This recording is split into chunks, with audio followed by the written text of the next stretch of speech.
చెల్లా ఏం కూర తింటావే? చికెన్ కూర. నానా ఏం కూర తింటావు ఇవాళ? చికెన్ కావాలి, రేపు చెల్లెపోతుంది కదా ఇంటికి. సరే ఏం కూర తింటావు? రేపు వెళ్తాం కదా, చికెన్ చేయాలి ఒక రోజు. ఓకే. నిఖిలు ఏం కూర తింటావే? చిచ్చు కూర. సరే మనీత్ ఏం కూర తింటావే? పంది కూర. అమ్మా ఏం కూర తింటావు? మరి చికెన్ కూర అయితే చిన్నబిడ్డ అవుతాను. సరే మరి ఇవాళ ఏం కూర తెద్దామే? చికెనా? సరే మించే చెయ్యి, ఎందుకంటే నేను మ్యాజిక్తోని కూరలు పోలు పుట్టించిన మించుకుంటలేవు అంటాను కామెంట్లలో. నువ్వే ఈరోజు కూర చేయి, చికెన్ తెస్తా.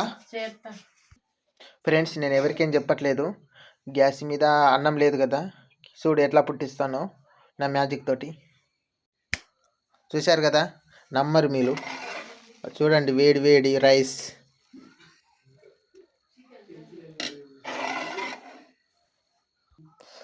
ఫ్రెండ్స్ నేను దుకాణంలోకి ఏం పోవాలి, మాసాన్ని పుట్టిస్తా చూడండి. Abracadabra abracadabra. ఫ్రెండ్స్ మాసం గంగలక్ష్మికి ఇచ్చి అండుమని చెప్తా. ఇగో చికెన్ తెచ్చిన.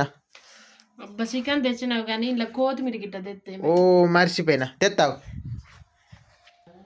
ఫ్రెండ్స్ కొత్తిమీర కూడా పుట్టిస్తా చూడండి. కొత్తిమీర కూడా ఇంకో మంచిగా అండు. కొత్తిమీర కూడా తెచ్చిన, కొద్ది దూరం కాదు, ఇక్కడికి వెళ్ళి 4-5 కిలోమీటర్లు పోయినా. మాసం కూడా క్యూలు ఉంటే దొరికింది, కష్టపడ్డా.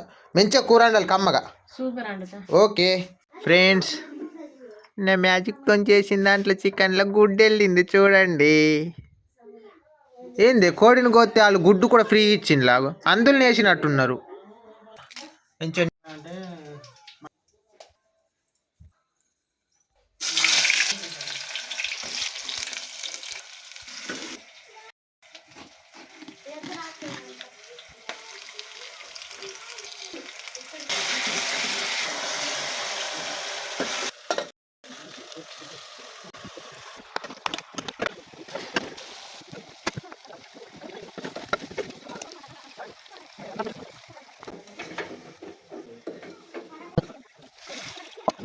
ఓకే ఫ్రెండ్స్ కర్రీ అయిపోయింది. కొత్తిమీర కొద్దిగా వేసుకోవాలి, గంటతో కలుపుతున్నా చూడండి. మా కర్రీ ఇది చికెన్ కర్రీ.